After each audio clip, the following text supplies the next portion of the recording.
2015, année record pour les fusions-acquisitions, les FUSAC comme on dit. Je ne reviens pas ici sur les chiffres très largement médiatisés de Thomson Reuters, qui battent tous les records depuis 1980. Je voudrais ici me concentrer sur les raisons qui sous-tendent cette tendance forte, qui n'est pas prête de se tarir, et sur ses implications.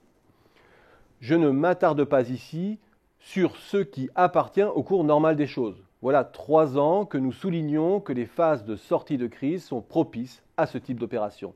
Tout simplement parce qu'après une longue phase d'attentisme stratégique, la revalorisation des cours et la restauration des trésoreries redonnent aux groupes les moyens de financer leurs opérations de restructuration et de consolider leur secteur sur le dos des perdants. Mais ce à quoi on assiste aujourd'hui, avec des méga-deals qui dépassent l'imagination, comme celui de Pfizer avec Allergan par exemple, révèle à la fois la puissance de feu financière de certains groupes, après des années de sous-investissement, et surtout l'hyperabondance des liquidités auxquelles les fonds de capital investissement et les banques d'investissement ont aujourd'hui accès.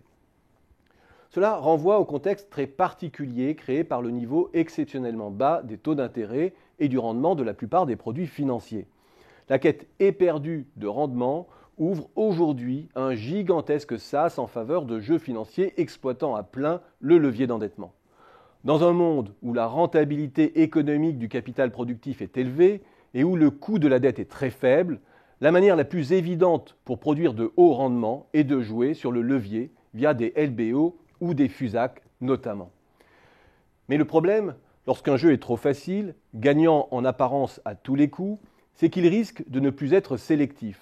On fusionne par opportunisme financier, fiscal aussi, comme dans la méga-fusion que je viens de citer, ou avec pour seule ligne de conduite de jouer les cost-killers à la drahi pour doper les effets de levier. Les aspects stratégiques plus fondamentaux passant au second plan. Et l'on touche là l'un des points sensibles de cette période qui n'en finit pas d'être de sortie de crise. Les fonds d'investissement se refont après des années de vaches maigres sur le dos des entreprises et jouent les pousses au crime. Si vous cherchez le point de vulnérabilité qui pourrait être à l'épicentre d'un prochain épisode de défaillance systémique du système financier, ne le cherchez pas beaucoup plus longtemps, il est là. L'ampleur exceptionnelle de la vague de FUSAC actuelle renvoie ensuite au contexte de faiblesse des débouchés de l'économie mondiale. Au rang des méga-fusions, que voyons-nous? Des secteurs matures dans la pharmacie, la bière, la chimie, etc. Et lorsque votre marché ne croît pas et que vous ne cherchez plus à le réinventer, que faites-vous?